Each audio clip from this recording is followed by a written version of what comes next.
বাড়ি ফেরার পথে ঝুলতে থাকা বিশ্ববিদ্যালয়ে ভর্তির সময় যেমন আমাদের এসএসসি এবং এইচএসসির মার্কশিট প্রয়োজন হয়, তেমনি ভাবে হায়ার স্টাডির জন্য অথবা চাকরির জন্য কোথাও অ্যাপ্লাই করার সময় আপনাদের বিশ্ববিদ্যালয়ের মার্কশিটটি প্রয়োজন হবে। এখন আমাদের প্রতি ইয়ারে অথবা প্রতি সেমিস্টারে ফাইনাল পরীক্ষার পরে যে মার্কশিটগুলো দেওয়া হয় সেগুলো কোথাও অ্যাপ্লাই করার জন্য অথবা চাকরির জন্য সাধারণত ব্যবহার করা হয় না। তো অ্যাপ্লাই করার জন্য যে অফিসিয়াল ট্রান্সক্রিপ্টটি রয়েছে সেটি রেজিস্টার বিল্ডিং থেকে আপনাকে উত্তোলন করতে হবে। সেই ট্রান্সক্রিপ্টে প্রতিটি ইয়ার অথবা প্রতিটি সেমিস্টারের রেজাল্টগুলো সব একসাথে কোর্সের নাম এবং জিপিএ সহ উল্লেখ করা থাকে। তো চলুন আজকে দেখব ট্রান্সক্রিপ্ট কীভাবে উত্তোলন করতে হয়। এর আগের ভিডিওটি ছিল সার্টিফিকেট কিভাবে তুলতে হয়। যদি আপনারা সেই ভিডিওটি মিস করে থাকেন তাহলে সেটি দেখে আসতে পারেন। এখন আমরা দেখব যে ট্রান্সক্রিপ্ট কিভাবে তুলতে হয়। ট্রান্সক্রিপ্টের জন্য আপনার অনলাইনে আবেদন করতে হয় না। আপনি রেজিস্টার বিল্ডিং এর 305 নাম্বার রুমে যাবেন। 305 নাম্বার রুমের স্টাফদের কাছ থেকে একটি 50 টাকা দিয়ে একটি ফর্ম সংগ্রহ করবেন।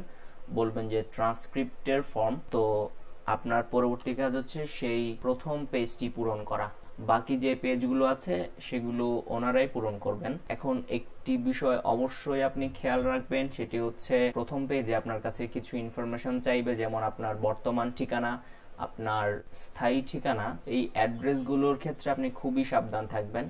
আপনি যদি বাইরে কোথাও অ্যাপ্লাই করতে চান তাহলে পাসপোর্টের অ্যাড্রেসের সাথে আপনার ট্রান্সক্রিপ্টে যে অ্যাড্রেস থাকবে সেই অ্যাড্রেস হুবহু মিল থাকতে হবে। এরপর সেই ফর্মটির সাথে আমাদের সব ইয়ার অথবা সব সেমিস্টারের যে মার্কশিটগুলো ছিল সেই মার্কশিটগুলোর ফটোকপি যুক্ত করে দিতে হবে। সেই ফটোকপিগুলো যুক্ত করে এই ফর্মের সাথে অ্যাটাচ করে আপনি স্টাফদের কাছে দিবেন। স্টাফরা আপনার ফর্মে একটি সাইন দিয়ে দিবে, আর সেই সিগনেচারটা নিয়ে আপনি ব্যাংকে চলে যাবেন। আবারও সেই টিএসসি তে আপনি প্রায় 900 টাকা মতো জমা দিবেন। টাকা জমা দেওয়ার পরে টিএসসি থেকে আবার চলে আসবেন রেজিস্টার বিল্ডিং এর 305 নাম্বার রুমে, এবং সেখানে আপনার ফর্ম এবং এই যে ইয়ার সেমিস্টারের মার্কশিটের ফটোকপিগুলো সব একসাথে জমা দিবেন।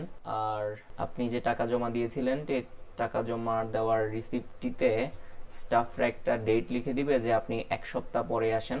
1 সপ্তাহ পরে আসলে আপনি আপনার ট্রান্সক্রিপ্টটি হাতে পাবেন। তারপর 1 সপ্তাহ পরে যাবেন, ওরা আপনাকে একটি প্রিন্টেড কপি দিবে। আপনি অবশ্যই আপনার নাম, ঠিকানা, যা ইনফরমেশন দিয়েছেন, এমনকি আপনার যেই প্রতিটা ইয়ারের কোর্স, সিজিপিএ, গ্রেড সব কিছু আপনি চেক করবেন। ঠিক মতো প্রুফ রিড করার পরে তাদেরকে কারেকশনগুলো দিবেন যে এই জায়গাগুলোতে ভুল রয়েছে, সেগুলো কারেকশন করা দরকার। আপনি সেগুলো মার্ক করে দিবেন।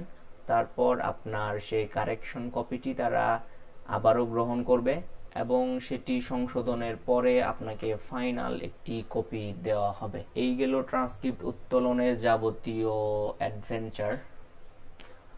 এখন মার্কশিট অথবা মার্ক সার্টিফিকেট উত্তোলনের নিয়ম কি।